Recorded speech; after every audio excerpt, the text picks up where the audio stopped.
Tuma tuku pe ha whakawhetai ki he o tua mafi. O whalahi kua ne whakainasa ki tau tolu tau toi au sia mai ai e whia whakoloa koe. Ia whatapu pe ke whanau mo mga puna hou eiki. Whatapu heni ki a amsia a, mga matapu re. Whatapu ke he tata eiki Palestini o misiona tonga, pai whekau whanueri mataere. Ia o anmua whakatapu ke ngai tuunga kotoa au totonu ke whakatapua. Ai tarangata ia te au whakitoa mamao. Ata mua ke u whai hono taitai lelei. Aki mau tolu ke polo kalama o e fia finipia mo hono whakatau kei. O gua ia e fia lahi e te au he hoa koe ni ke kau whakataha pea mo e ongo tamai o eiki ka koe ere tā tonga whalau ka te whoki ki a ere tā lauhingoa makawhana. Ka fia tau kau whakataha i e whatongia koe ni. Pato ai taitai lelei ka te moua e me roto honga ia mo tuku taimi ka tau kau whakataha. Koe lotu pe ia koe whakaamu ke mou whaitapo kina ki tau tolu he o tua henga i mea kotoa pe. Ke pe whoki ai taitai lelei ke te mou tolu kotoa pe o mou mea mai me mou ngahi api pe ko whepe wheitu o kuke mea mai me iai. O kwa e loto maafana koe ka kato ia fia o e fia fini. Koe tau kau whakataha i kai ka katoanga ka koe e tau wako ai wholofola ai otua. Ia ene pe o kore pe heni ke tau kamata ki pe lotu. Ke te kore pe ke are ta tonga wholau. Ke ne takimoa i he lotu pe a hiri pe ko ia ke te tau toki hoko atu ai. Malo abitu. E tau lotu. Tui o taimi mo i tāniti. O ku mau holo ki lalo ka mau tāpafua ho huawha. Ai o tua lahi, o tua whakaof. Ka koe tō i mao ni oni. Ua mau anu i he lelei, ua ke whakakoloa ke aki mau tolu. Ia hiri o ai ai manawa e mo ui, mau whiha akia i he hoa whakakoloa koeni. Egi u mau hanga atu. Ui a koe te ue vahe, koe wholofola mao ni oni a whiona i he hauani. Ka koe mau lotu pe ia. Lau maari e haere mai, whare i a te mau tolu, a whio ho mau ata mai. Rea koe o whawhonga i a ki mau tolu. Hoko e vahe te mau kau whatahai i he hoa koeni, ko ha tāpuaki. Kai kai ka te mau tolu pe, ka ki nau tolu kotoa pe, ke nau whanongoa. Ia mau i nasi whakataha i he mooni a ho wholofola. Whai mai ho mau whakakoloa, tau whi au bebe mo koe. Ia klaisi su koe aloga ko ho mau whamo ui. Emeni. Amen. Malo heni ki ere tā. Ai lotu lelei me lotu whakamawhana. O tau whanongoa mo tau kamata aki e tau polo kalama i e whiaf koe. Koe le soni nima whokieni. Ka koe ulu koe a le soni nima o behe mai. Tui neongo ai tae pau. Tui neongo ai tae pau. Ka koe tau whanongo pe ki he ulu koe a le soni o koe whakawhehu ia. Ia ki tau tolu he hoa koe ni. He kuhange o na whihanga hangai ai tui ia mo e tae pau. Ka kuni hanga rewa o whakatupu e whehu i koe ni pe koe whiwhiri. Ko hai ia o tae pau. O tae pau ai otua. Ka pau ke tau whakakau lelei he whiawhini o kuha. Koe ngā uen a te volo o kuni hanga whaima ki tau tolu he ngahi ahoni. O kuni hanga whakahehema. O kuni hanga whawhanga ki tau tolu a ki ai whakakau ko ia o tae pau ai otua. Ia ku tau hehema rewa tau tolu ia ki he mea. Ki he whoi whakakau ko ia. Ka aku pau pe ai otua ia. Ko ki tau tolu ia o ku tau tae pau uhinga pe. Ko i tau tui ki whakakau o mai e te volo. Ko whakaloto lahi ia o e ulo le soni o e hoa ko e ni. Neongo e tau ongo i e tau ngari ta e pau ia he ngahi mea oku pau. Ka koe ngā ua ia e te evolo une whaima ki tau tolu. Koe tui, koe whalala ka kato ki ha taha pe ko ki ha mea. Sione mai tolu mo i vesi taha no, ne hanga whakai a mai ia e tui ke tau, toi mahino ange. Une tala mai, ko ia e tui piki tai ka te ia, e kai auha kai mau ai mo uita ngata. Te koe palo mesi e nia oku pau. Nea ngau teki ai ke tau, mamata ke o tua pe tau, wau ki he van. Ka ko ihe e tau tui, o ni hanga lewa e ia o whakaa o ki tau tolu, ke tau tui e ke o tua. Ke tau mana tui ma upe koe, mea mahu inga ia. Koe o tua ia oku pau. Ia koe ngau e koe ia e te volo, une whaika ki tau tolu ngai aho ni.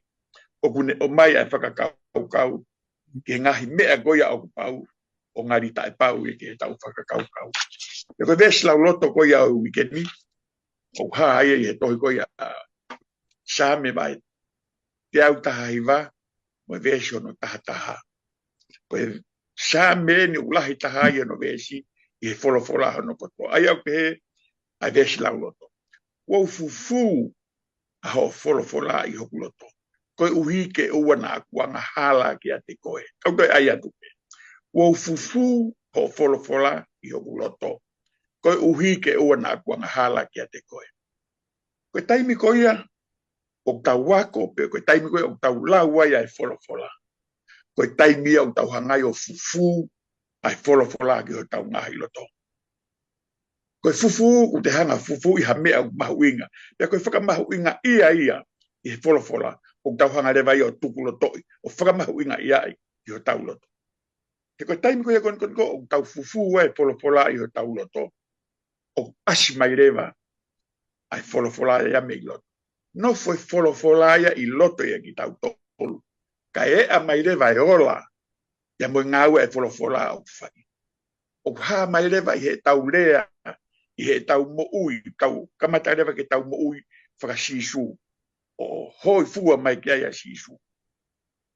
Ka wholofola ia, o nofu kon ko i loto ia ki tau tolu. Ka taimi kon nofu e wholofola ia ki tau tolu i loto, o hange ia ha mea tau, he tala mai pe he vesi. Te ufufu ho wholofola, pe hei kai i utoi anga hala ki a te koe. He kuasi pe koe wholofola, o kune hanga whakapotoi, o kune hanga whakamama, o kune hanga whakatonu tonu. Ka koe taimi tatau pe, o hoko ai anga he mea koe ni he taimi o kui loto ai wholofola ia ki tau tolu. O kune toi hanga pe o ta ofi ki tau tolu. Ia mehe anga hala. He koe taimi e kon koe o ku whakane mai ai anga hala, ke ne hanga mau ki tau tolu. O ku rea mai e wholofola ia. O ku rea mai i loto ia ki tau tolu. Ai mea kon koe tau hanga fufu i loto. O ku ne hanga rewa ia whai ho tau whakahino hino. O ku ne hanga ia tala mai. Tuku ia. Tuku ia te ke ngari vare ai. O ne tala mai ere tā. Tuku ia. He ui kai ki sa ia. O te ke ala ki ai o kai koe mea ia au. Te koe ngahi a konake, koe ngahi mea o kuhoko, e taimi kon ko tau fufu ai wholofola. Pe un nofo i wholofola i loto ia ki tau ko. Ia ko hono ao ngā ia, e kau ako le soni e hoa koe ni. Hono ao ngā ia wholofola. Ke ne hoko ia ko ha mea malui, ki he anga hala ke ne anga ta ofi ki tau tolu. Ia mehe tau whai anga hala.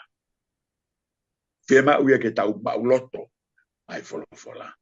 Hange ko ia ha tau kai e wholofola hu whanga pe pratapu. O ku tau kai, pia tau mālohi ai. Pia taimi koe o tau fufu e wholofola i ho tau loto. O ku kai, o ku fufu pe, nofu pe i loto e tohi tapu. Nofu pe i loto e wholofola ai otua. Ka wea mai ki tua. I e tau mo ui, mo tau ngahi ulunganga.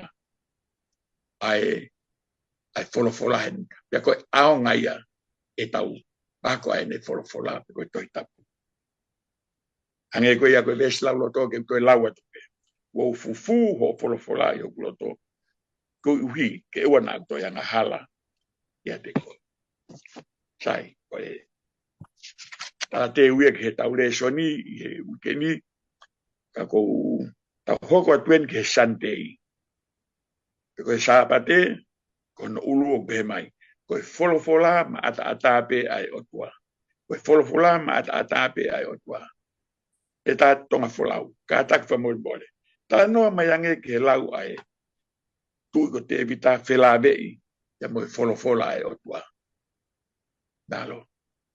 Malo bito Federasoni pe malo hono kini mai e tau tala teu pe mo e whakamama mai e hala pa mo alunga te tau whauatai he ako anga e hoa koe ni. Pe i whakahauka pe ki mea koe ni ka moa. Mo ongo i tau ataina kakato pe ka kuto ia mea te mofi e tānaki mai ai he konga koe ni tuku mai ka te au mo tau ataina pe ke mo omiha mo whakaukau. Lolo tonga ho tala noa mai ki he mahu inga e wholofola. O si lere pe ku whakaukau ki he wahe tatau pe koina na ke tala noa mai ai o to mea i e tau vesi laulo to. E sa me te au taha hiwa pa mo e vesi te au onoa. O behea hono lau.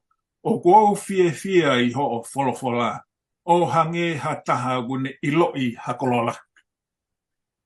Alu e whakaukau ai ho o whakamatala e Federasoni te au whakatokanga ai lawe a te vita e ki vesi koe ni.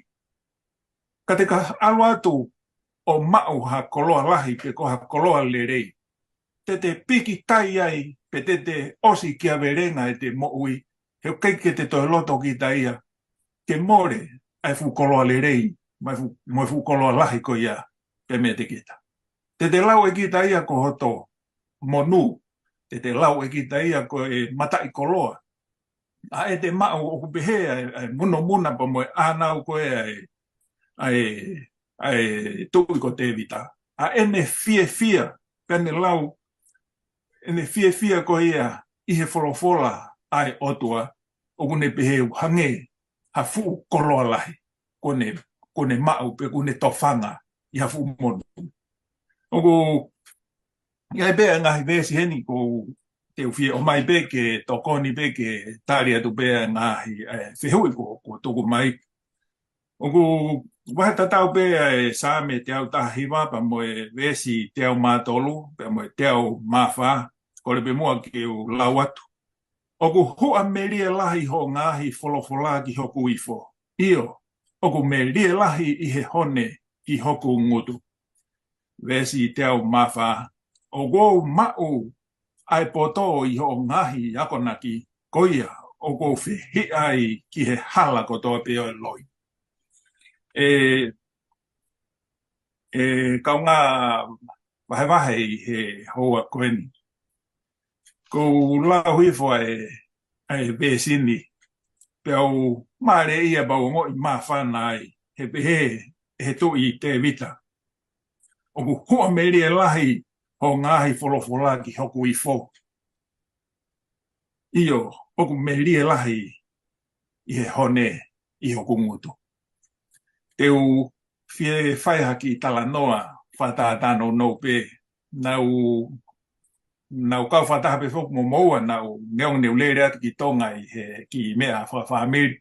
Kana tau whetauraki ai ho mo mea ange pia mo he whaifekau. Ke fuake mea ofa mea ifi ko i piula. Pea koe aho nai whai ai e taritari, i aho nai whai ai no kātonga i hono fuake o i mea ifi. Koe te pire koe nau tangutu ai. Mahana e tatau pe mo te pire na mo i ai. Whonu ai mea kehe. Pea ku hawala ku loto mo whakaukau, ko whee mea te ukamata ai. Pea u sihoifo kehe ki polu i e tawhaki o kua ia e uwhirei. Pau sio ki he ngahi polu ota. Pau to'o mai rewa e ku polu ota o kamata ke u mao mea tokoni. Te u talatu ka moua e o tangata. Fuafua taimi pe koe ku teisi. Ai konga uwhirei pe koe ta ue fiau te eiki uto e kai ha konga uwhirei. Fiu au hono ta ofi e ku mao mea tokoni. Ku whangai whatapo. A ene hifo koe ai konga uwhirei ene alu whakataha pe moe polu ota. Pe kai e pike uto e ala au ka mea. nofo ai pe au ia i lau ufirei ko ia. Ka mo atu ke toko taha na tango tofu mai. Ko ufirei hau ke tai nasi ai. Pe te vita, me lie lahi, oku hange oku me lie ange ai tesi a ho folofolai i hoku ngutu ko hone. Tau si ilo peka tau aihare se puni hone, oku tau o ngo i pea ene melie. Kau talamai heni tangata ko te vita. Ko folofolai ai o tua makeha. Makeha tu hono melie ona. Oku popo mai kia ai sa me te au tahi wapa me ves te au whawhitu. Nā aku mua ai he maa ai aho peau tangi neu amanaki i ho folofola. Koe ririu ni koe ai tau te tau whakatonga. He mai nā aku mua ai he maa ai aho. Ka koe uhinga totonu, nā aku tuu hengi hake i he maa ai aho. Peau tangi pea mō whawhetai. He koe eku amanaki o i he folofola ai awhiona, ai otua. He kai, hano i kai manu merie taimi o kutau whanongo ai, ko futangata lahi a te vitai. Whakahoa kia te au. Ka pau ko te vitai. Ko hamea ko toi taupi ko iai, ke whaka utu mauku i he teri, i he whukoloa lahi ko ni ko wausia. Ko monu. Koe ka kai au te kei ke nausi i au sia nau tole whukoloa lahi ko ni. Te kei ke haku atu whukoloa o e wholofola i ega ki nau tō. Ka ko te vita. Ko au. Ko tō whanga e whumonu ko ni. Ko hako to e whakataupi ko iai. Kia te au ongo e reta i anga be o e rea bea aku. Ko e wholofola, ko e koloa kano kato ia. Ko hinga ko pehea i ko e wholofola ko e koloa kano kato. He ku kato i loto ai. Ai tari ki he mea kotope. Ko koe ki te hamea i e fi. Ko koe hamea o ngoi hoto ata mai. O koe kai hano tari. Tau whoki pe tau tolu ke wholofola. O mai be he wholofola hei ahona tari. Ko tui te u ko mai ka o whoki atu. Malo. Malo heni ki he ereta. E kai ki utoi ala noa. O ka kato peho o whakamatala. Pe whakawhiawhia pe whakamawhan. Lau hingoa. Hokat mua he whakamatala. Tala noa mai ange ki historia ko ia kau reforma. Ko ni ihina na utoi whoki ki he uho o lot whakaristiane. Aia ko e wholofola e o tua. I tala noa mai ai. Malo. Malo pito Sion. Whamalo atu o kamata mai e talateu e le soni. Pape ki e le tā. Tonga i hono kini mai whakaukau o raki aho. Ki ko e wholofola mata ata pe o tua. Ka whai pimo haki lawe atu ki he whehu ko o mai. Ko e Reformation na kamata e senturi taha ono. Pea ko Martin Luther, pea ko au iloa ko Martin Lutero. Ko ia ai fōfua reformers i he tani ma tahawhitu. Sai koe kau Protestant Reformation ko e ni. Pea ki mua peke hoko atu o ko atu e kore whamaremore ki he ni i he siasi koe te ulawe ki ai.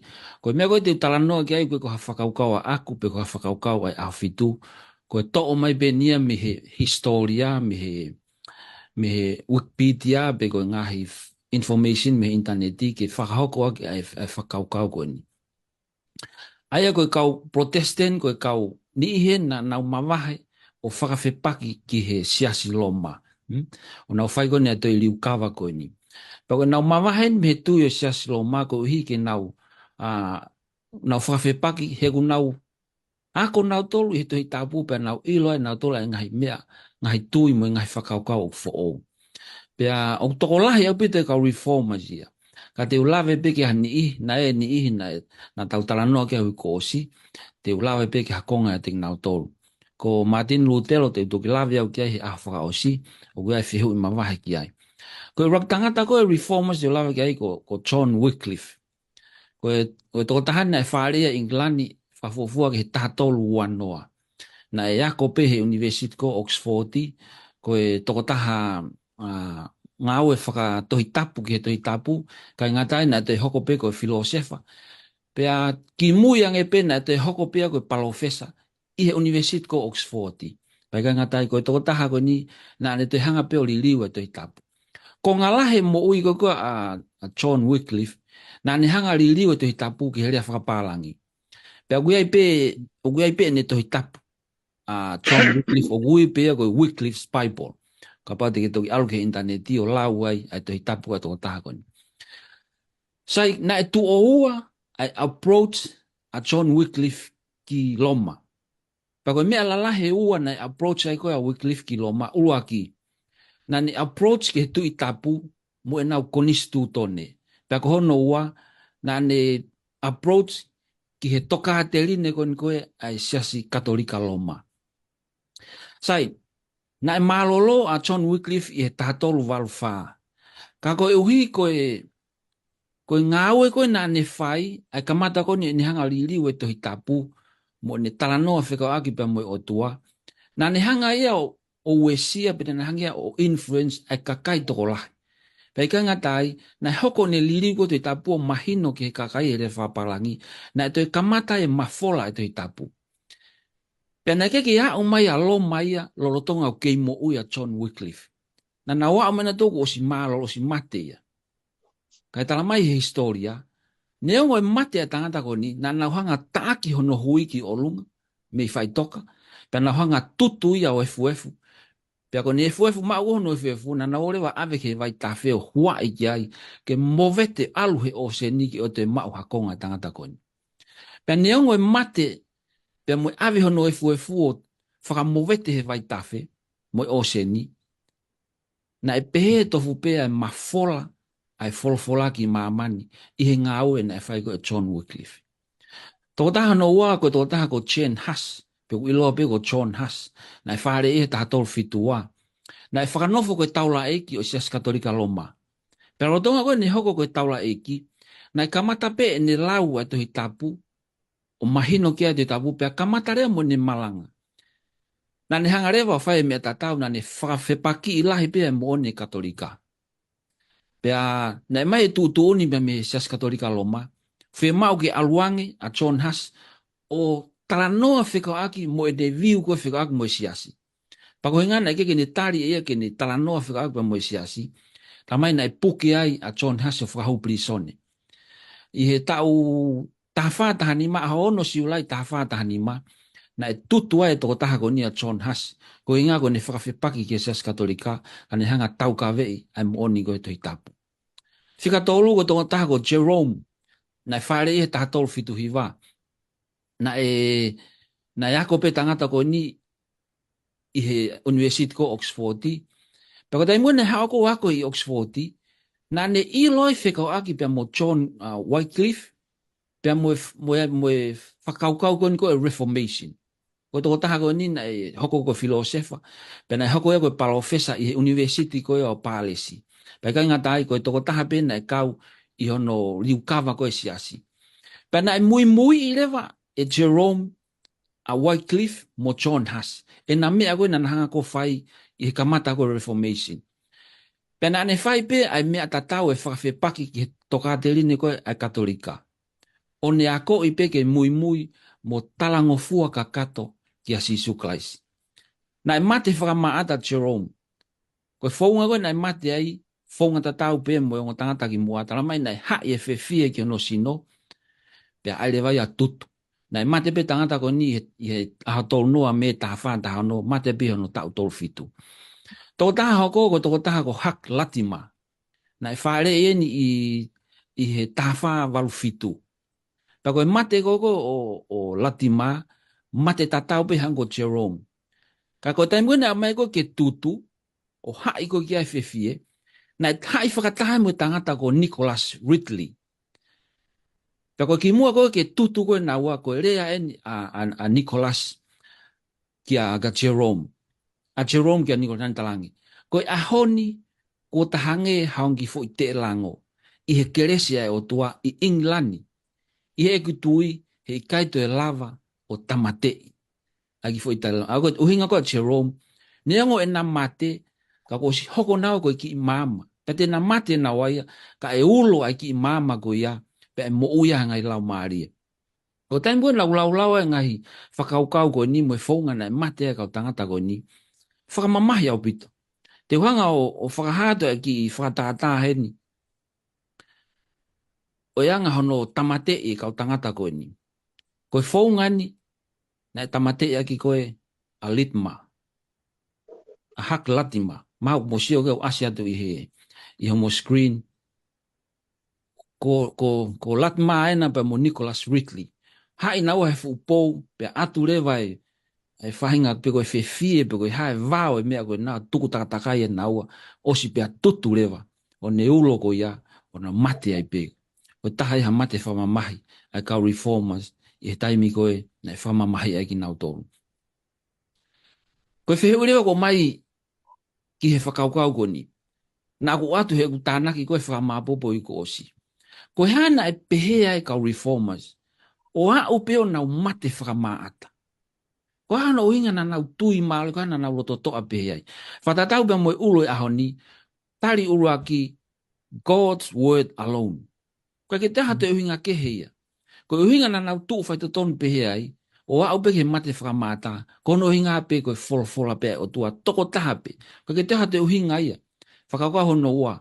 Koe tui mo yako naki e kau reformers, na e whakawa e pe he fola e o tua. Na ki te ha mea e te whakawa e ai. Koe tala noa e saa me taha tahaiwana e lawe kia e le taha kanei. Koe vesi koe o pehe koe ko fola koe tūhulu ki hoku wa e mo mama ki hoku hala. Koe uhinga e tūhulu koe ki he wa e, koe foundation koe o e te whanonga, koe foundation koe fola e o tua. Pana e pehe e kau reformers. Na e whakawai e mea na nau tui ai he fola e o tua. Ata ape. Pa koe whakaukaho no tōru. Na e whakawhonu ho nau ata mai aki e fola. Na nau mo ui aki e fola. Pea mate toko lahi o nau tōru. Kono o inga ape koe fola. Foi mea la lahi e tōru. Koe hinga ape koe fola e o tua. E ongo o tangata wa behe ka inga whanongu. Koe fola e o tua. Tene whakaulo mai ai fia ki ho tau mamahi. Koe fola o tua, tene ome amanaki ki e tau loto foi. Koe fola o tua, tene ome mama ki e tau whakapouri. Koe fola o tua, tene whakainohino ki e tau mo veu. Koe fola o tua, oku pau i he taimi u tau puputu ai. Koe fola o tua, oku mālohi ki e tau vai. Pea whakaosi aki, koe fola o tua, koe whakapoto ia ki he taimi o ku tau tae ilo ai. Malo le taha mako ki konga bea ko tui beo ku ahatari atu ki o whewi. Whakamalo foki ki he whakamatala matua ki mahu inga mo whakamatala mo on.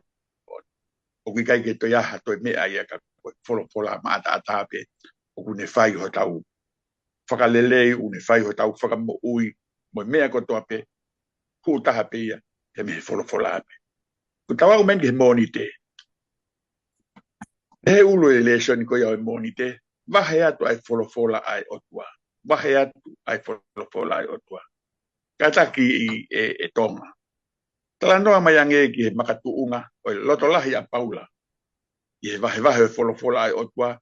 Neongo pe ai ngahi kore o kwe hanga i moia. Nai kai ke whaingo fua. Ngai ne wahe fola. E ke talanoa mai ange mua he. Ke ui ko ia malo.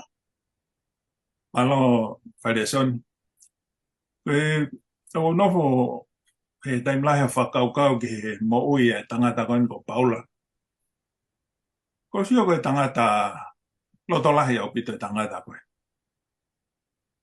I he neongo na e whihala ki ai whakakaukau ka mo e tui o mea na ane veke ke whai. Ko ne hanga whakatangai. Ne pehe o ku hala mea una mui ai ka koe tonu eni ka kai siu. Kana au ka taimi na liriu ene moui. Ai au ko whakakaukau atu he taimi lahi. koe otoa ia koe tokai mana. O kune awhio i pe ia koe fusiana loto lahi koe ni, te uhanga whakavolu, te hoko ia koe ku mea ngā ue ia.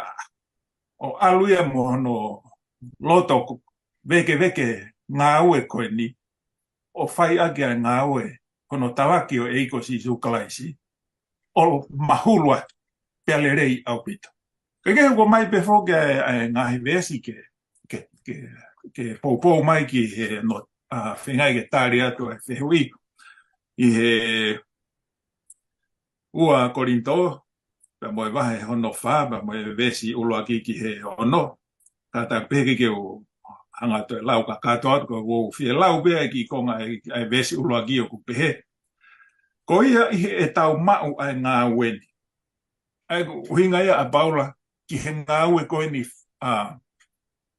hono talaki o e kosperi te koe ongongo le rei o si sukalaisi. Ko ia i he tau mau ai ngā ue, pea i he e tau mau ai o wha, o ku i kai ai te mau vai vai. E o ku nofo e whakaukau i he foi uraki vesi pe koe ni, no pehe Paula, ko no ui koe ni au ke whakawhatongia a ke whatongia koe ni ke aluatu o talaki ai kosperi pa mo ongongo le reo si sukalaisi. Pea i he eku mau ai ofa. O ke kai ke utoi vai vai au. Ai o go mau inga ia he mea nai lawe mai re tā. Pea mo e whaire soni. Ko ilo i koe e fo i mo oni. O ku te hohori kita ke au atu e fo i mo oni koia. Ke inasi ai pe mo e kakai koto ape. Pe au ku veke ai pe ai mo ui ia ke turi fua ki hono talaki o e mo oni koia. O ku ai pe mo e vesi taha i he wahe hono wa ua Korinto pe mo e vesi hofu mawha. Ko e mawha na lahi hono lau ki ves koe ni e whaere son ka pehe ki here ta. O ku pehe ai whakarea ki ves koe ni. Pe ko eni. Whakawhetai ki he otua, aia, o kune whoaki ke mau wha i kuna, ia kalaisi. Pea kune whofola atu ai ngā ngatu o ene ilo ia teki mau tolu i he potu kotoabe.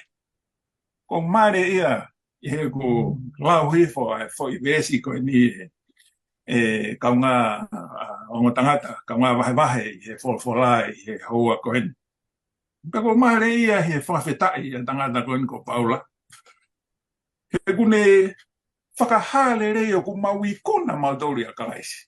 Tā koe mea ia ne mauai e uloto toa ia koe ni. He wasi ilo i pe e Paula ia. Te nau i kuna noa pe nau tolu ko hi ko kalaisi. Peko mare ia i he hoko atu koe vesi he konga hono wā kupehe.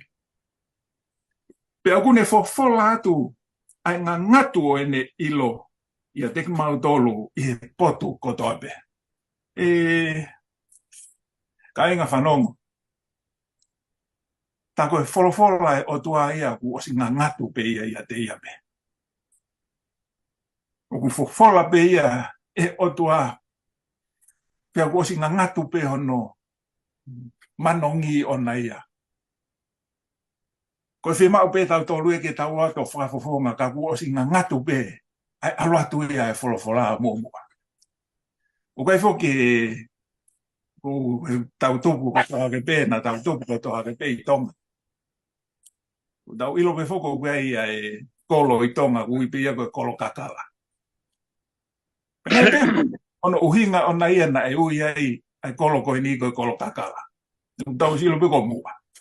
Ai koe ongo whanua mahanga e ko la pahape mo te takamotonga. Ko hinga he koe ai kai ke ngata pe koe kolo eiki peni koe kolo mua motu ai o tonga. Kai whai pe tui ia. E tui pe ai ngahi kolo ke he ia. E tui pe pe mo e ngahi o motu ia pe mei toke lau. Wau i eua. Kai makehe pe hono whai ia e he ongo kolo koe ni. Ai mea koe ni koe tui. O kai pe hano whapuripuri. O laki unau ilo pe e he kakai unau whai ai tui ai kakawa totonu ki he eiki koia. Pe unau ilo pe nau tolu ai kakawa ke laloni, mo e kakawa ke fungani. O behe na tula o e ilo mba mo e tau kei o e koloko ni. Pe kuku te tau alu i tonga kotoa, ka koe tau fiu kumi ha kakawa. Ka tau alu ke he koloko ni. E mau pe kakawa e koia, he kai pe ke halai. Pe whelau he kuiai pe a honolea. Wai pe honolea o taka pe i tonga pe he. Si pe hoku lo whātai. Ka ko hoto ve e na tui me he paki. Koe tala noa fungani aho ni ia koe ngā ngatu e wholofola e otua. Tā ne kai ke toi mana wahe a paula ia. Loto toa pe ia.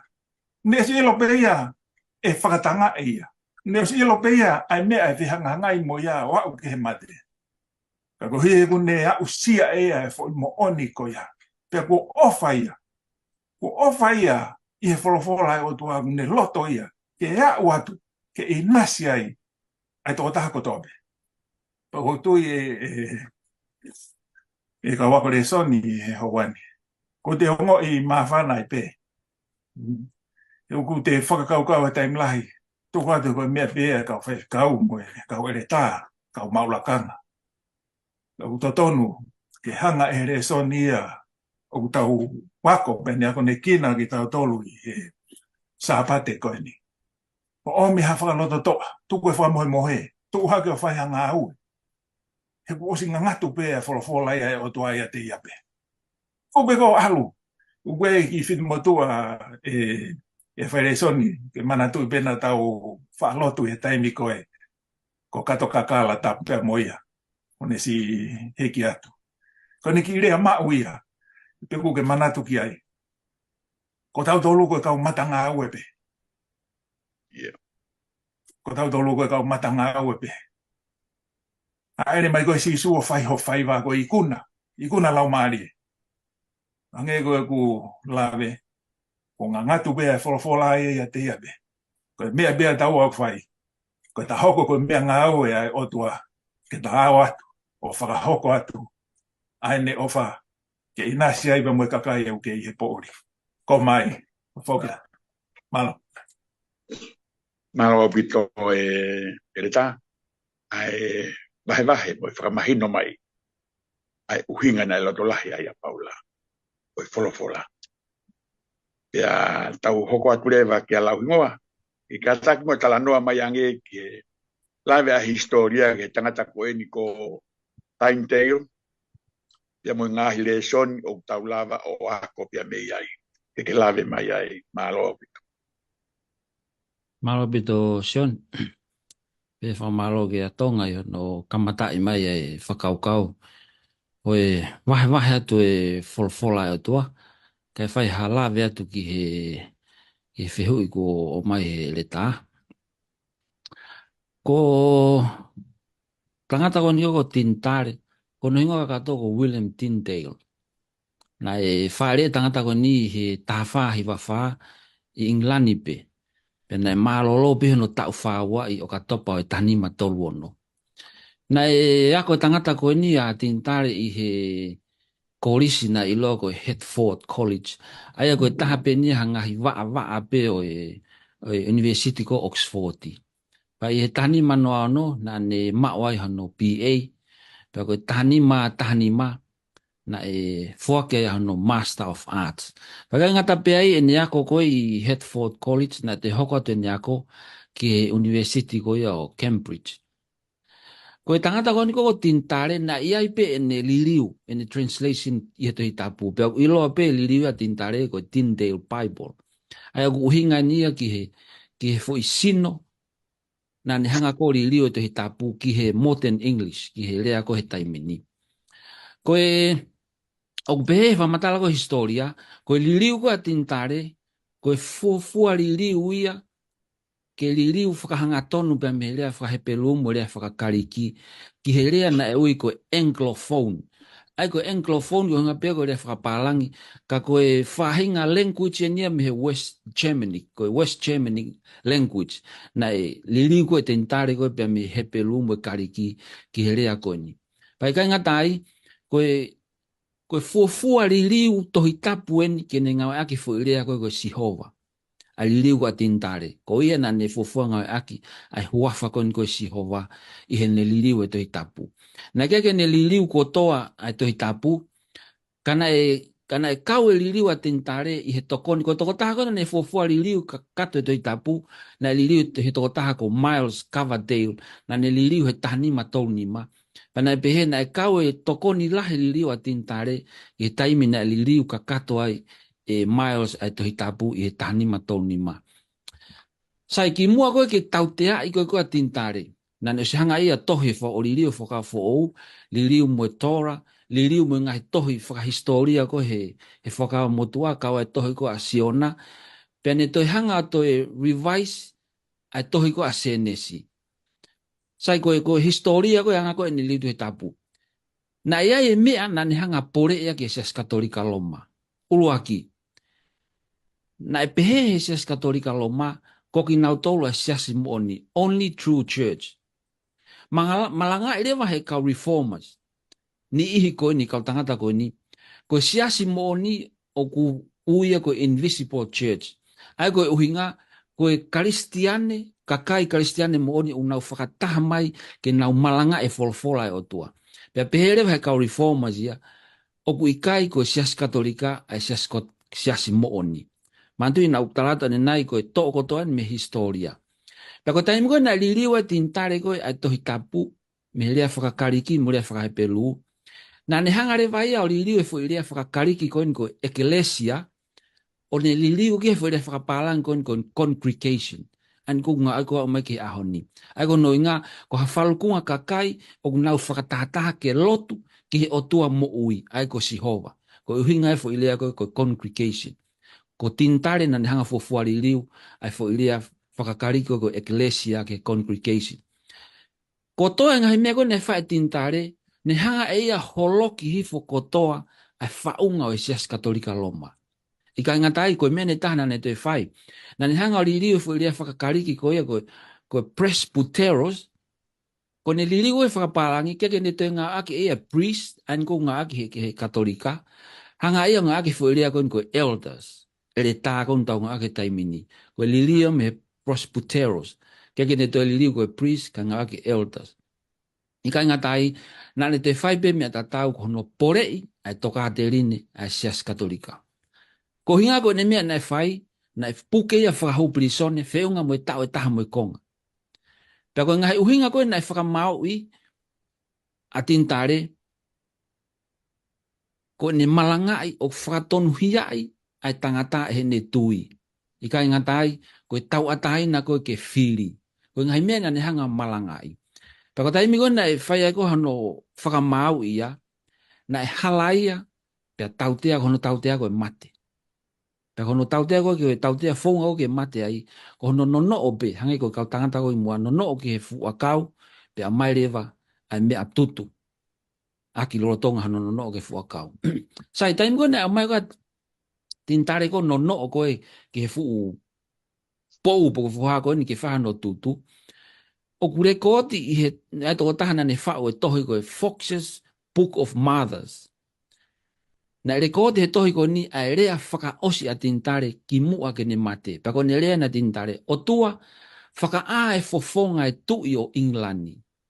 Lord, open the King of England's eye. Ko ne rea whaka osien. Whamatala ko historia, na e tari he o tua a lotu a tintare. Hiripe tau e whae mate ko a tintare. Na e tohi na liriu e tohi tapu, na tohi foi tohi translation e wha. Ai ko tau no tahatahain. Pea ko e kawai ai King James Version, i he foi translation e wha ko ni no tohi tau no tahataha. Pea ko no liriu kon ko e foi translation e wha ko ni, na e whai he kau skola e toko ni ma wha. Pea ko e whamatala ko e toko ni ma wha ko ni, he taim ko na honga ko liriu e tohi tapu, kakato he rea whakapalangi. Ko e whakawa motua, he taim na nau liriu ai, Koe pese te fituono I whakawa motua, koe to'o kotoa mai bea me liwa tintare. Pa koe nau liliu koe whakawa fo ou, pese te walu tolu o whakawa fo ou, koe to'o kakato mai bea me liwa tintare. Sai koe re soni kou tau ako pa me he tangata ko nipa mo whehui kou o mai. Na ikai pe ke tuka, ke vahe atu e tangata ko ni e folofola e o tua. Ikai pe ke ne pe mai ea koe haa mawhai. Koe moonia e o tua, pe mo ne folofola, o whi mau e ke vahe atu. Ta tau e wepo ke hae tuunga e au gea e ne mo ui. Pa ko marima toha whakahawa ta hawa ve stolu, ke poupou ke mo ui e tangata ko ni o pehe. Pa ko ki nau tolu o ku poto e ngingila o hange ko e ulo o e langi. Pa ko ki nau tolu o whakatafoki a tokolahi ki he mao ni o ni, o hange ko e ngahi whetu o tae ngata pia tae ngata. Pe talamari e whakahawa e taha ve statolu. Pe ne o ngoi a re o mehe langi o pehe mai ki a te au tohi. O monu ia talu me hen a pekia o pekia hi e ki iyo. O pehe e he lau mari e kou hiki nau malolo me nau ngahi ngawe. Pe aku mui mui ki a te ki nau tolu e nau ngahi ngawe. E o ngatangata pa behe ka inga whanau. Fefe e ta mo ui he ahoni. O guiai nahi haane wesia. O guiai nahi haane impact he ni ihi ke he ke nau ilo e folofola mo e mo onia e o tua whakafounga i a koe pia moao. O ulahi bea whainga maari e ke tahanga o influence hani ihi ke nau ilo a si isu pia mau e mo ui tangata. Tau monu ia, tau wako e folofola, ako historia, ki he kakai pia mei mua. O na omi e wharoto lahi ka te tau tolu me wharoto toa. Hape hange na ulawe kia, neonga u teke tau fōta tolu, i he mate whakamaata monua o whakamalohi i tau tolu. Ka pau tau tō pē, i he whanki uu ai loo mo namu. Koe kau tangata koe nea apu tamate. Tōku mua ke hoko e ta mo ui, mo e ta mao e wholofola e o tua, ke ta mo ui aki. Pe hoko e ta mo ui, ke ne hanga uesia hataha, ke tafoki mai ke ne ilo ai moni. Malo apito e reta, mako e konga pēa, ulawe atu ki o whehui. Malo e lava lele i o e ngahi ia konaki mo ngahi re soni kua tau ako me he tangata koe ni. Tau au man ke tūsite, talamai he ulu e le soni e tūsite, whakamama e folofola. Whakamama e folofola. Kata ki e ele tātonga folau. Tala noa mai ange ki he whaunga o totonu ke tau ako aki ai folofola. Mahino pe o kuiai pe hono whaunga totonu, ia mo whaunga o kuhala. Ka ke labe mai ange he whaunga totonu koia ke tau ako ai folofola. Malo. Malo e whaeresoni, malo mo a reta, waha lerei mai. Koe whehu lelei whoki eni, e ko iai pēa e whahinga whakaukau ia o ku talawhiri he mo ia e tangata ko whemea o ku mo nipa o whemea ko hala. Ka ko mare ia i he whaunga sisu. O ku kai peke ni hange ia tukuange ke mo ui whiwhiri e tangata ko whemea o mo ni ko whemea ko hala. Ne o si hanga pēia whaka mai ka te ki tau tolu, te tau mahinoa. Koe vai whaka e tangata peia, e ne whekumi ke ne ilo ai whoi mo ni mea ko ia. Kolo ke tau sio ki he tohea sio ne wahe ta whaa. Pa moe vesi wanima pa moe ua no. Whaidonga e lau ai vesi wanima. Koe ngahi me ani kua utala ki a tek motolu, i he eku i a tek motolu. Tangi sisu, mu whanau mai, o ko loto ke whakahātu e mea ko nika tek motolu, lolotonga eku ia tek motolu. Vesi wano. Ka koe whakawhie maari e, koe lau maari e maa ni on, aia e whekau e he tamai i hoku huawha. Tene a ko i aki motolu i he mea kotoa pe, mo whakamana tui aki motolu i he mea kotoa pe. Aia kua urea aki kia tek motolu. Te tautoe hanga o whakawhihu i whewhe.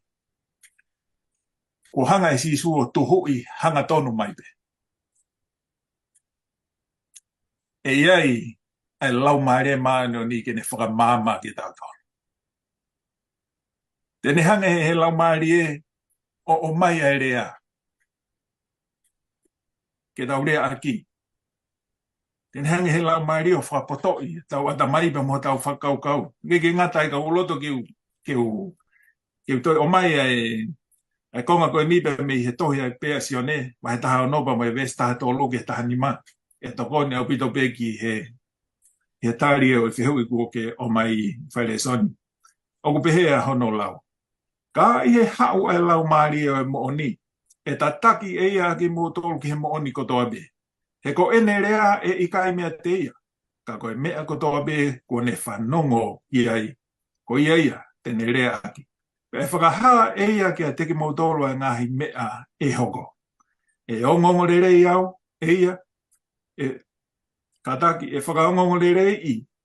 Au e ia. He tene mau aia oku a aku o whakaha ia kia teki mo tolu. Ko e mea kotoa pe oku ai tamai, oku a aku ia. Ko ia neu pehe ai, tene mau aia oku a aku o whakaha ia kia teki mo tolu. Kai ke toe whaka i longa ua, ai tala noa hanga tonu mai ai wholofola, ki he whatongia o e lau maari e maoni oni, ki hono whakamama ki tau tolu, ko e kau ngā ue, ko e kau poretaki o e whatongia, o kuia ki tau tolu ki ai.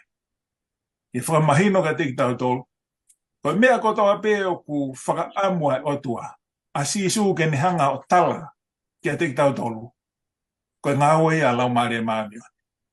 O hanga e lau maari e maoni oni ia, o whaka whehoko taki a ki tau tolu pe mo e otua, ke o nei aha taimi ko tau matai warea, pehe ko e kai ke tau mauharea totonu ke whai ake tau rea. O si ai bea lau maare maane oni. He ko tui, o whakamon lahe ai lawe koia apita. Ki he taimi nai hangai he kau tangata tohi o e wholofola ki mua, o tohi ai wholofola. Ko e vesi ilo aini e a uapita wahe ula kipa mo e vesi wanoa pa mo e ua taha. Ko re peke utoi ki laua pepa mo ia. O to mua ilo eni. O kui kai haki kite he tohi tapu o ku tupu mea te ia pe. Hono uhinga. Vesi ua taha. He koe ki kite i mua. Nai kai tupu me he whaiteri e tangata. Ka na e rea ai kau tangata maa oni oni o tua i hono ue ia ki nā tolu. E lau maari e maa oni oni.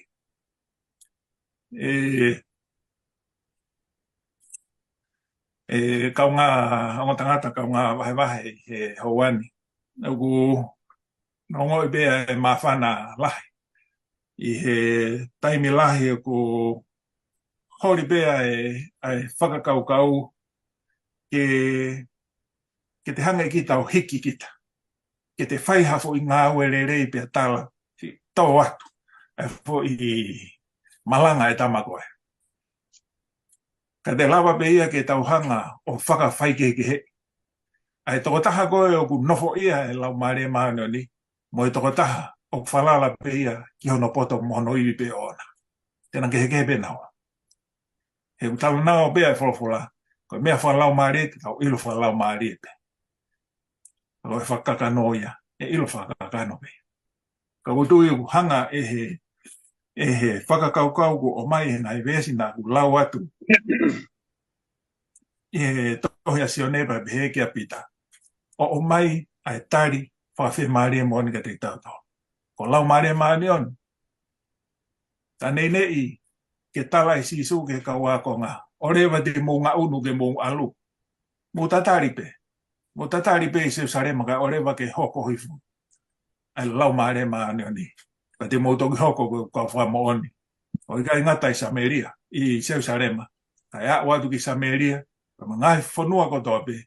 Pea moa o ki he ngahi ngata anga mamani. Ko whambeo e whaere soni ko tari atu a o whehui malo. Malo, bo oni au pito e mea ko lave mai gai e le tā, o lau maari e pe. Lau ingoa, tala noa mai ange ki tala noa e tangata ko e ni ko John Knox. Ia mo kuini o Scotland. Ke lave mai ai, malo. Malo pito le ta. Fa malo ke tonga hi talano a mafana fa mo fa mama e lau mari. O se si o faleson hange ulai lahe me fa historia o mai ka te au. Ngai fiu i whainga ta au o mai ki talano ki ai. Ke fai pe ha lave lave atu ki ngai fiu i ko mai. Koe tō taha kon ko John Knox na e whaere ia i he tani matawha. Pea koe kei tau tolu pe ko John Knox ku kamata rewa e Reformation ko he kamata ko he tani matawhitu na e kei tau tolu pe a John Knox he time ko ia. Koe tupu hake pea hoko pe ko toko taha katolika kana e liliu ia convert ia o kau ki he Protestant ko ki he Reformation. Na e hoko pea ko e whaiwhekau, ko e pasta i Scotland. Pea ko e toko tahani John Knox, ko ia na ne taki ai Reformation ko i Scotland he senturi tahano. Ko e toko tahani na hanga taki a John Knox. Pea ka ngata ai, ko ia na ne hanga whokotu, ko e founder ia, o Presbyterian Church of Scotland. Ko John Knox na ne hanga whokotu, a siasi Presbyterian ko o Scotland. Ko e tānoa koe wheka aki pa mo e Queen ko Scotland, Mary Queen of Scotland. Ko e tānoa historia ko mea lahi au pito ia. Ka ko whenga peke o mai ke no pe ke whaingofua. Ai whehui mo yanga koe o e wā o John Knox pe mo Mary Queen of Scotland. Ko e ongo fui wā koe ni a John Knox mo Mary Queen of Scotland. Ko e tahaia ko e ongo fui iwi mālohi e ua. E historia ko Scotland. Ni ongo koe Queen ni ko John Knox ko e tangata Reformation pe ia. Kana ia e whahinga mālohi ia na ia John Knox. Pea ko whamatala ko historia, na ia e toko lahi ia, na ika ke nahone tō i lo i whaka osi koe ngai whakamisinari koe a John Knox. Aia na e pehe, na i loa au pito a John Knox ia, i ene lotu. Ko e tangata na e mo ui lotu a John Knox. Ko wheu i, anga koe whekau ake a John Knox pia mo e Queen ko Scotland. Na e pehe he Queen of Scotland. Ko e menu maari e pia maho inga. Pehe he Queen of Scotland. Papapalangi. I fear the prayers of John Knox more than all the assembled armies of Europe. Pehe he Queen ko Scotland. O ko manavahe ange au ia ki he lotu ko a John Knox. I hano whakataha i kotoa mai fu kau tau, fu kau sotia ko Europe. Mana wahe ange au ia, lifi ange he lotu pe a toko taha John Knox. I hano o mai kotoa e fu kau tau Europe ke u lifi anga nauto. Lifi ange ko John Knox. Pako hea uinga na rea pehea kuini, ko hie na e sio tonu hono fofonga, i he uesia ai fonua, i he lotu ko na e whae John Knox. O hoko e fu Reformation lahi au pito i Scotland. Pakai ngata ai, koe lotu koe a John Knox, whamatalau pehe na ngalulu a Scotland. Pe hoko e fu revival lahi au pito e kakai, o nau tafoki ki hotua. Pe koe taha ngahi lotu i loa a John Knox, o reko te historia, koe ne lotu na pehe, taha ni ngahi lotu. Give me Scotland o I die. Ko ne whai lotu pia. Te ke o mai a Scotland, pe te umate au. Pa ko hinga ne lotu, ko ne talake o tua, o kune fie mau e ia ke mo ui kotoa a Scotland. Pa ka pau, heke ke o mai kotoa Scotland ia ke whakamoi lakangea ke mate ia. Hane sio o ke mo ui kotoa, pe tafoki kotoa Scotland ki o tua. Na ia taimi na to eke he kuini ki a John Knox. Na be kuini ki a John Knox. Ko hai te utui ki ai, pe ko hai hoko koe whakamau. He koe ke hanga ko malanga e be whakauinga e wholofola he whaunga ke. Hanga e kau whaiako koe katolika loma o whakauhinga e pe ako e wholofola he whaunga ke. Tari maria na ange John Knox ke kuini nantalange. Whalala pe koe ki he otua, o talamai hanga tonu ia e ne wholofola. Koe taha ia, koe ki konga si I pe ia a whelala vei a John Knox pia moe kuini ko Skotlani. I he taimi koe na ne hoko ai. O taki he Reformation pe ne hoko koe tangata whalala moni ki o tua. Pe hanga koe ulo e aha koe ni ai whakamama he lau mare mane oni. Koe molawe I pe koe tau a reo pongpongi koe he mahi nani o talanoa ke he lau mare mane oni. O kui ai e iwi, o kui ai moe mahalohi I he lau mare mane oni. Me a ngawe ak tau tolu, ma mene talanoa ke are tā, o mua mu aia. Wai hafo ngai ngawe lau mare mane oni. Ka poina I kai lau mare mane oni, he kai tau malawa te tolu ha mea. Ko hange koe tangata koe ni. Ko hinga na e ola piha e ne ngawe. He na ane loto kore ke eiki. Na ane mo ui wha loto. Pe na ane whakaongo pe ke tatake a lau mare. Pe a oe ke he kuini te reo Skotlani. Na ane mana wahe I he loto ai tangata koe ni. Pa o tui pe on tangata pe ka ngā whanong. Ko yako ka ki tau tolu. Fe mau pe ke tau whakaongo. Ki he tatake pa mo I whakamama e lau mare mani. Oe whai ko tau poto. Whai ko tau kei. Tau whakaongo pe ke lau mare. Malo ere ta. Malo. O mahino lele ia e mea koe ne tau whie mau ke tau ilo whikawaki pia mo John Knox pia mo e Queen ko ia o Skotlani. Tau hoko mai e ni ke aha pule lulu. Ta koe ulu ko ia e le sone pule lulu. Kalaisi maata atape, koe kereisi maata atape. Na tau rawe fok tau tolu he aha Sunday, koe folofola maata atape, koe ai otua. Ka koe nia, I ki lave mai ange e le ta tonga folau. Tala noa mai ange ki he whakamatala ai folofola, o whikawaki pia mo kalaisi maata atape, pe koe kereisi maata atape. Malo. Malo, Pareson. Ko tau tolu foki a whahinga o e tangatana e ngāhui pe ia o hao he kamata ngā. Pea mea pango pe ko e ho mama e ai anga hala o talangata ai e ulaki o mātua. Pea tau anga hala ko toa mai ai pe. Pea me I he whiwhi halaki na e whai e tau ulaki mātua. Pea nei kai peke to iaha whaunga ia. Nei kai peke to iai ha whaunga ia pe ko ha to e whaahinga mea I he mamani.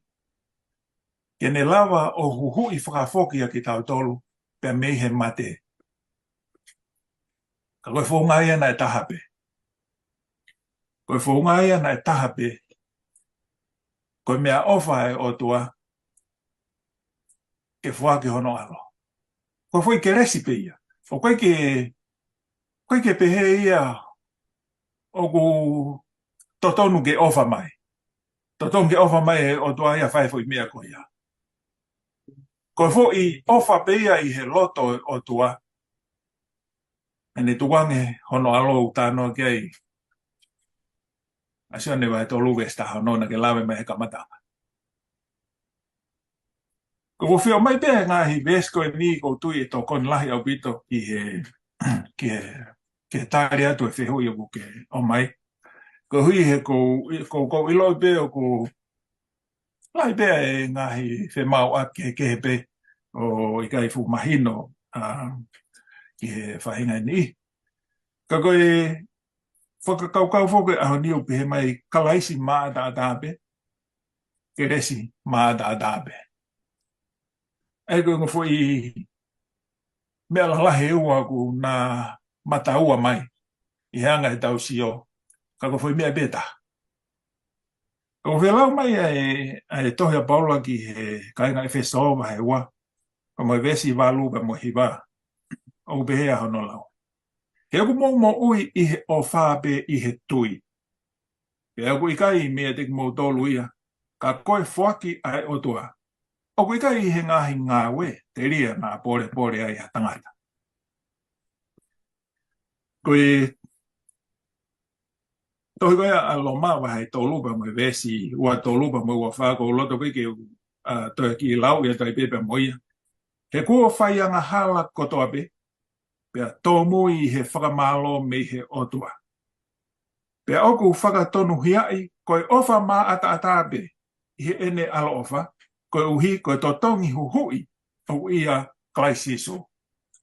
Ko te o mahino o pito pe ai ngai vesi ko ni o ko hanga o lawa tu pareson ke tali aki ai fehui.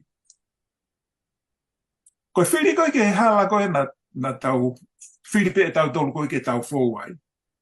Ko tau tono no ai. Ko tau tono no ai me he nerei taha o tua i he tau mo ui. Pe hange ko e lawe ko a loma wahe o noba mo e vesi hua tolu. Ko hono tuha rewa. O e tau mau fono ko ia, e tau mau lao ko ia, ko e mate.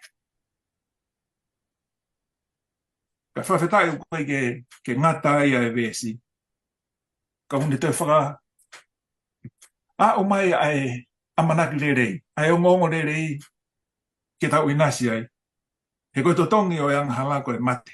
Ka koe mo ui tai ngata, ko e whaki ofa ia ai otua ia klaisi sisu. Oku kai ke te iai ha whaka ilonga ua ia ke pehe. Lava ha e au o whai ha ki ngā welere ke lava i o whai ho whamoe. Pako tui koe a whao si te toi lave pe ki he konga o tari o whihui koe ni. Ka ku kai ke toi whaka ilonga ua a ene o mai e paula heni ka te ki tau toluka. Kai ke ngatai ene tohi ki Efesopa mo ene tohi ki Loma. Ko tau tolu ia ko tau whaianga hala ko tau pe tau tolu pe tau tau mui. Me he whakamālog he otua. Pe te hanga pe e paula te whakamama whae mai.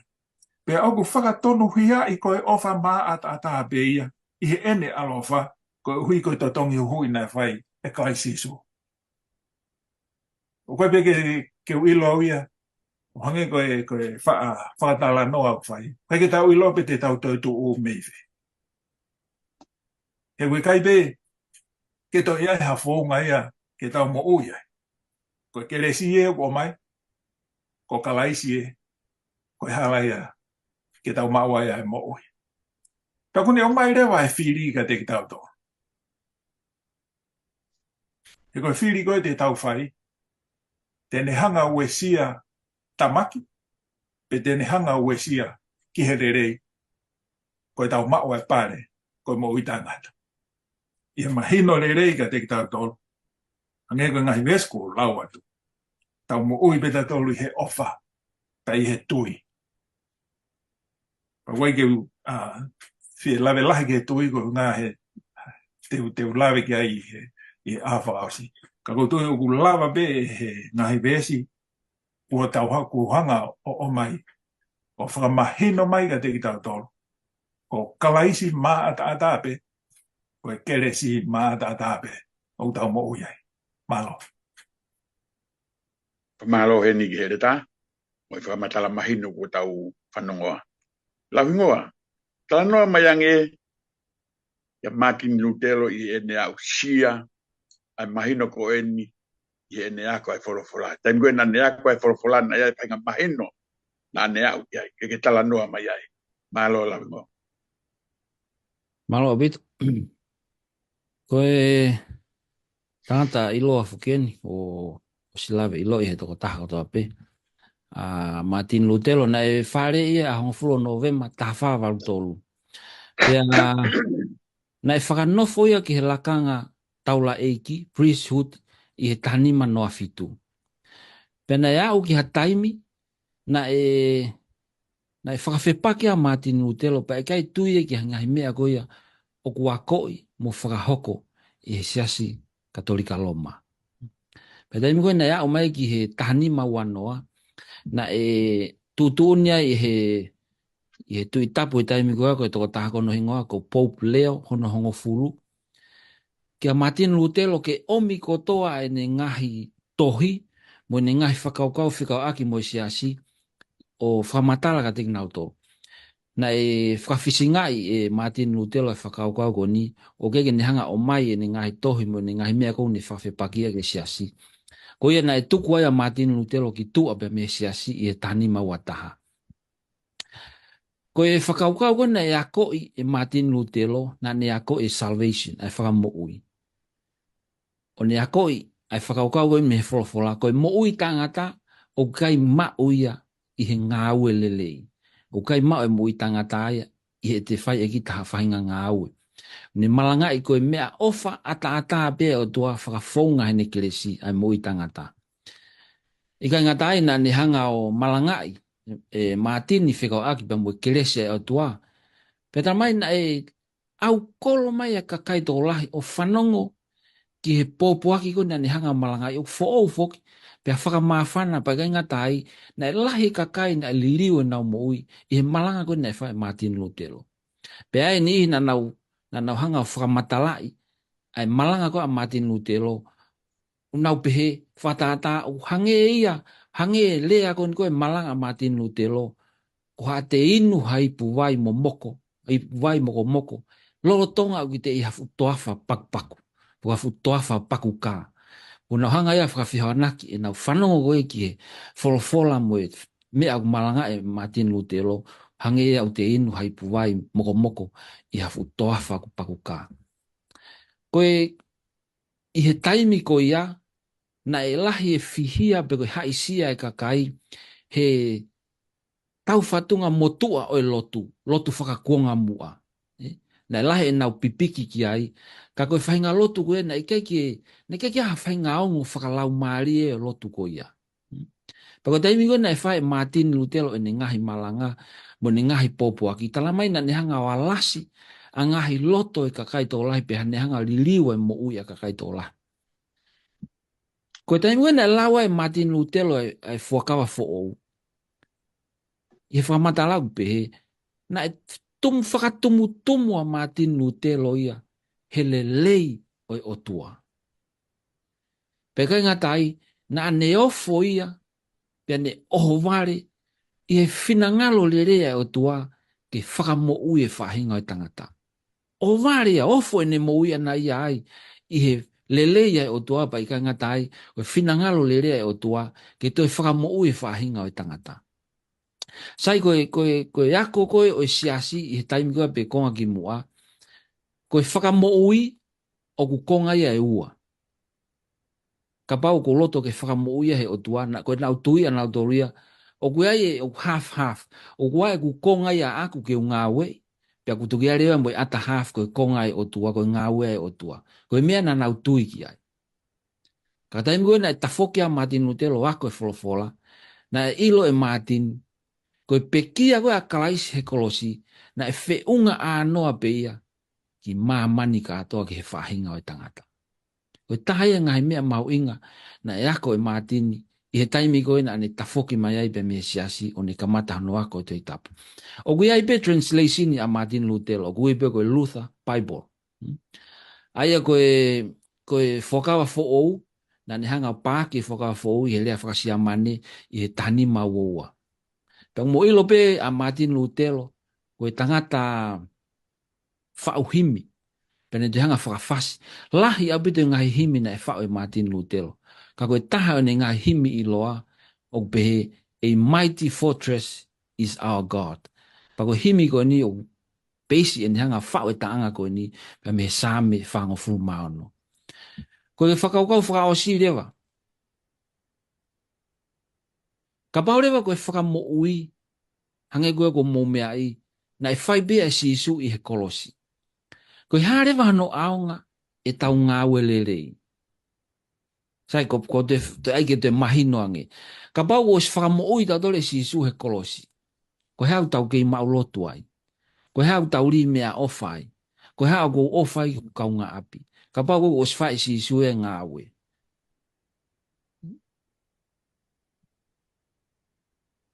Koe tari koe ke whehu i koe ni. Koe taimi pe ku te tari a si isu ke he te moui. Taimi pe ku te tari a peki a si isu ke he te moui. O osi otometiki pe ia i he moui kou ne tari ka kato a si isu. Ai haa mai e fuare lei i he ne moui. Pa koe fua koe a karetia wahani maa ua watoru koe fua lau mare mani oni. Pa e otometiki pe e te ngā were rei a kitai. E otometiki pe e ku fie. Alu aku ia ki he lotu.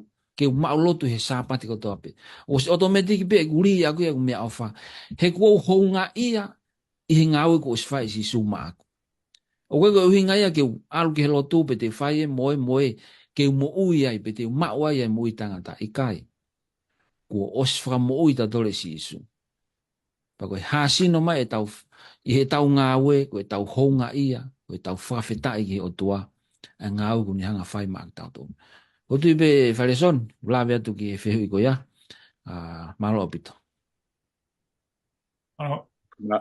Malo en gereta ai to e frakakato pe mo to mahino mai o e ke hu ni tau whanongoa. Ko kawa mai ke a to ple lulu. Ko ulu ko ya le sani ko ya ko ple lulu. Talango fua ko fua ya o tui. Talango fua ko fua o tui. E ta tonga folau. Tano mai ange ki felave ai tui ya mo talango fua. Mafuri peo hao e tui ki mua ka alo e talango fua ki mui. Ke talanoa mai ange I he tui pia mo talango fua. E ne felave mo talango fua ko fua ia ko tui. Malo. Malo, Anderson. E kai wha ke tau pehe ta tōruia ko tui ka mea. Pia o ta e whakaha tui ha I he whai e ngā ue. Ke whakamahino agi o ko tui. Ka pate o aki he toke tā o tala hato ki whakautua. Ka mai he toke tā alo kumi whi a kau ko wholo. Ko tui a uia ka pau te u wholo whi a kau te usai. Ka pau o mai pea o hiri pea he o tuku ai o I kai te u wholo. Ko e anga whewheha kusai. O teo ko loto pe ke o mai ha ngai whakaukau pepe mei he wholofola. Ke tokoni ki hono tari e whehui e whaireson. Ko whi tō mai pea e lawe a paula I a loma pahe tolu. Vesi wa fitu ke tolu taha mahu inga upito pe ke o hanga o lau atu. Pea ka pau te iaha whaina maari e api ka whanong mo to e whoki o lau ai ngai vesko inte wahe atu. E vesi wa fitu ke tolu taha au pehe. Pea ka kuo pehe pea ko wha ai pore. Ko ka pusia e he whono whe. O e ngahi ngāwe I kai au pito. Ka e he whono o e tui. Ko ia o mau tuku pau eni o ku whakatonu hiai ai tangata he tui o tai kau ai ngahi ngāwe o e whono.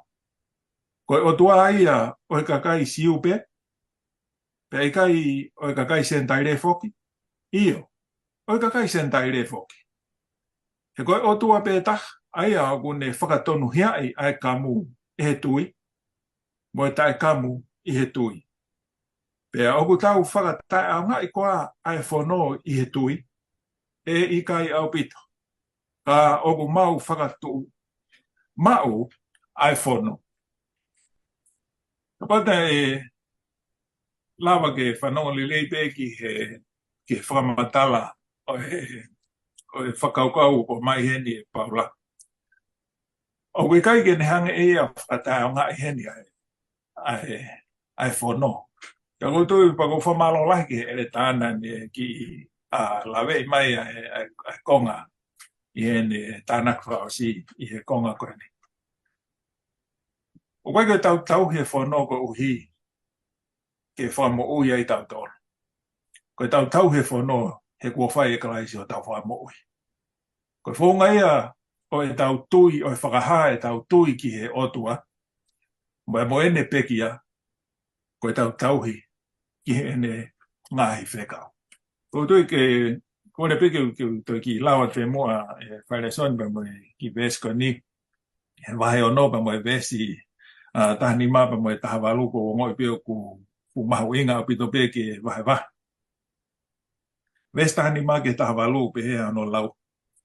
Pea whewhe ai, te tau whai anga hala ko uhi o kui kai te tau mo'ula loa ki he whono, ka ki he ofa, whanongo ki he lau ko ni koe a paula. E I kai au pito. I kai o ko mou ilo ko ia te mo atua ki mo tolu ko kau tamai o eiki ke talango fua ki ai. Kene ko ene kau tamai o eiki ki mo tolu. O ko mo talango fua ki ai. Pe ko yanga hala ki he mate. Pe ko talango fua ki he maoni on. Maria pito pe mahino pito. Lave e veskoini. Vesta fitu. Namo unofo ko kau tamai o eiki ki he anga hala. Kai whakawheta i ki he otua i ho mō talango fua me he loto ki he anga o e ako naki nai atu ki a te mō tolu. Ko ia, ko e mea i he whaka tau ataina me he angahala ua mō hoko ai o talango fua ki he maoni oni. O tui whaere soni o ku hanga e he ki vesi tawalu konga ki moi o toi whaka ata mahino pea whaka ata lahi mai a ki tau tolu. O hoko ho mō tau ataina. Hono whakatau ataina ia ki mō tolu. Ke mō talango fua ai ki he maoni oni. He koe whono ai o toa o maoni oni.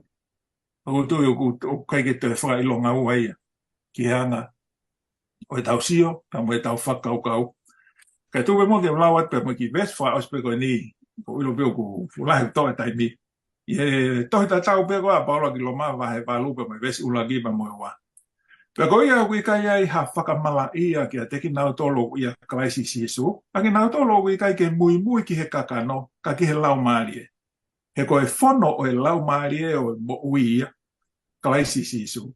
Wone whakatau ataina iau me he whono e anghala moi mate. Ai oku hama hino mai au pito pe ngahi te whitau whakakaukau heni whaere soni, pege ere tā, mo kau whanongo. Nā tau pōpula tau tolo, nā tau he tau tolo ai whono o i angahala kono nunua o nā ia koe mate. Pako ha mea te tau hawai tau tolo o talia sisu klaisi pia tau tui ki ai. Kai ke tau fie tau he tau tolo a ene whono maoni oni. Kai ke whenā pasia mo e tau whakakaukau. Ke tau sio atu, o ku te talape, o ku te tui, kau ke te hanga ki tau whai, ai mea ke whakamahino mai ka te tau tolu. Koe tangata o ko tui, ki he eiko si so klaisi. O te ukei ai ki whakaukau i he le soni, a koe ni ai hua tua senwai se re o ne kau i he whakataha e kau molawia i London. Pena lau ai Lufa, Martin Lufa, pe me he tohi alo maa whai ai nau tala teu. O be he whakamatala. Koe fuafua taimi eni ke o ngo iai e waise ere. A ene ha usia. Hono mata. Pe ane hanga i lo iai ai mo oni kano kato koe o e wholofola. Pe o be he whakamatala. Na kai ke ne toi whalongongo ka nā ne kalanga pana ne rea be. Nā kua ngoi e ku whalala ki a kalaisi. A kalaisi toko tahape. Ko hoku whakamo ui. Pena e omi ki a te au ai loto papau. Ko ne awe ku anghala.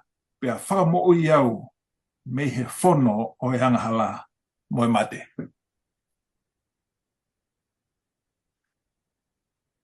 Ko e au sia eni ai kau helo helo. Ai kau tangata o ku tau sio atu, na nau pataki mai, ai mama mo oni o wholofola e otoa. Ko ta kua ngā eni u ta au ki ai, whaere soni pia ko ilo pia ko whainga maari ben, whakaos ben ke urea atu ai o atu e tānaki, e toki whakakato e re tā e konga whakaosi. Ka nea e mea lelei ki a te au pa mo mahu inga i he kuhako e resone o wike koe ni. Koe tau tahiwa hiwe hiwana ku papi e ke sasafitu. Novema, tau tahiwa hiwe hiwana i kei tua si a sila kempa. Nei mea nau whatoka ngai. Koe alu beha taha ke whae ne malanga. O ku Whai mai bene ki tala noa pe ko ni ki tala teo ka koe momeniti pe ke kamata ne malanga ke whakawa toi tapu. Oku pe mai tuke tau lotu ki mua ke tau whakawa whorofora. Na uwhiwhiri au pe ko hae uhinga. He koe ke u wanga au ki ai. Ke u sio ai he siasi na utupu hake ai. Kana ke u eke au ka taha pe ko hae mea toi whai ai ki lotu ia ko ia. Hirian ko ia na whai he toko taha taritari ai lotu. Ka he wako ko e re son ne wike ko ni whare son ka pe ke ere ki here ta ka ma kau whanongo. Tok mahu inga maari e ki a te au. Ta koe wholwhola e o toa ai a koe top tap. O tau amanaki koe ke tau whakawa tau tolu ia e tohi ku whakamanawa he o toa. Peo mawhana no ai e loto. Kai ngatai. Ka wea ia e whakaapa ma waha ia ku mau he loto. Ki he kakai na nau mate aki. Ka nau mate whakama ata. Ko loa peke more nau mo ui. Ka mahino ka ting nau tolu. E hea o mai e tohi ofa e o tua. Ke inasi ai pau inasi ai. Ko whakata e au lau maari e. Ka ko ongo i mawhana ai i he wako e le soni o i wike koe ni. Amen. Tā nene. Ke kai ke lawa i o ta ofi. Ai mo where e wholofora. O hange koe lawa e le tāne nai. I hono tutu. O hango tangata koe ni. O hange hano tutu. Hango fo i te lango. Pea ko malama i bea nau ia koe. O tau sia tu i ahoni ki he wholofora e o tua. O hange ha kalofi ama. O whanat. Fotu i he langi. Mo i tau kakapa. Pea ua whakaau mai ai. Ai ofa e o tua ki a te au. Pea ui kai ke uloto. Ke ngata bea te au. Ka ke wahe atu. Ke inasi ai. Pea mohani ike. O tu ki te u ngata he. O fia. I e tau kau whataha. Maloa bitu. Pamaloan ke ere tā. Ai talaloto mahuinga. Pea mo e whakamahino. O e whihuina e whakahoko. Talango fua ko e fua o e tui. E lau ingoa, talanoa mai ange i mo uia e karistiane. Malo bito. Malo e wharesone o tāke kina ki tau tolo he whiawhini, pe whamalo ki hele tā he ngahi whewahwai aki o tau whai he whiawhini. Kai whai halawe whaoset ki he whehui. Koe o wai ki ai whakakaukau o mai ki whatātā ki moi koe karistiane. Koe fu āpere, e fua mai bea koe foi āpere. Pau koe ke uhinga ai fua āpere ki tau ilo i koe fu āpere ia. Ka koe uhinga ine fua foi āpere, he koia koe fu āpere. Koe moi koe karistiane, o koe ke uhinga e ku he kesi mo ku kote atu koe ni ke ilo i koe karistiane au. Pe te u whakafotunga le he kurea mo ku nganga ke hanga ilo i koe karistiane au. Ka koe uhinga e pehe ni koe karistiane au. Ka koe ngai whehe koe ki hanga o mai ki he mo ui koe e karistiane. Ka koe ngahi potu toho heni o mai ki e taki ki ai e whakaukau pe poi whehe koe ki o mai. Te koe rak pita wahai ua vesi ua. Au behe. Pea mo hori lahi o hange koe whanau toki whaere i. Ki he hua hohu tai kaka o e wholawhola, koe hi ke mou tupu ai. Hanga e pita o mai e whakatātā koe ni, ki he pepe toki whanau i. O koe te ha mea maho ingangi tu kehe ane mana wā, ka koe hua hohu o ene whae hu whangai whakatapu. Pea koe mea pea o ku hori ki ai ai pepe i taimi o ne fie kai ai. Au whare ai pita o tala mai, mou hori lahi. O ke koe hori pe, ai hori ke lahi. Ki he wholawhola e o tua. He koe me e te tau whakatupure ki nai, pia me he tuunga e taha ki he tuunga e taha, i he aha kotoa pe, ka pati tau hori lahi ki he wholawhola e o tua. Te mai be ua pita vahe tolu ve stahavalu. Kai tupure kina i he ofa. Pea moe ilo ki ho tau eiki moe whakamooi ko si sukalaisi. Ki a te iani ai o ngongore rei pe a tangata. Aia koe mo uieni ai karistiane. Koe mo uieni koe a koe pea moau ke ui koe ke hoko koe karistiane. Ulua ki ke tau hori lahi ki he wholofola e o tua. Ko hono ua ke tau tupure kina i he ofa mo e tau ilo ki he eiki. Mo e whakamo ui a si sukalaisi. Tohi ka kolose vahe ulua ki pea mo vese ngofuru. Pea ke mou a eva o tau mo eiki. O whakawhie maari e mea kotoa pe. Ke mou fua lahi i he ngāwele rei kotoa pe. Pea tupure kina i he ilo ia e o tua. So hanga ngai potohi ko ni o tautou repeat i ma e whakaukau ko ni. Ke tau fua lahi. Ke tau tupure kina. Ai koe ulunganga ni e karistiane. Tana mai, tau a eva o tau mo eiki.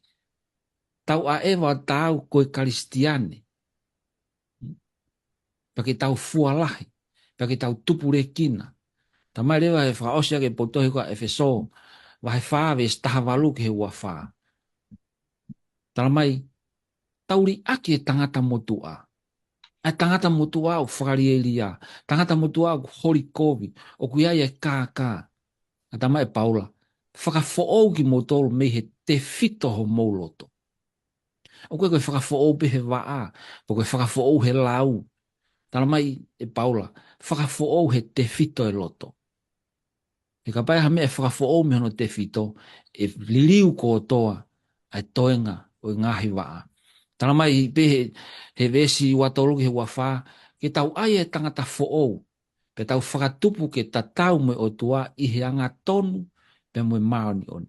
Koe ngahi ulunga ngaini. O koe pia moau koe karistiane. Koe mea ni lava ke ilo ai tau tole maamani.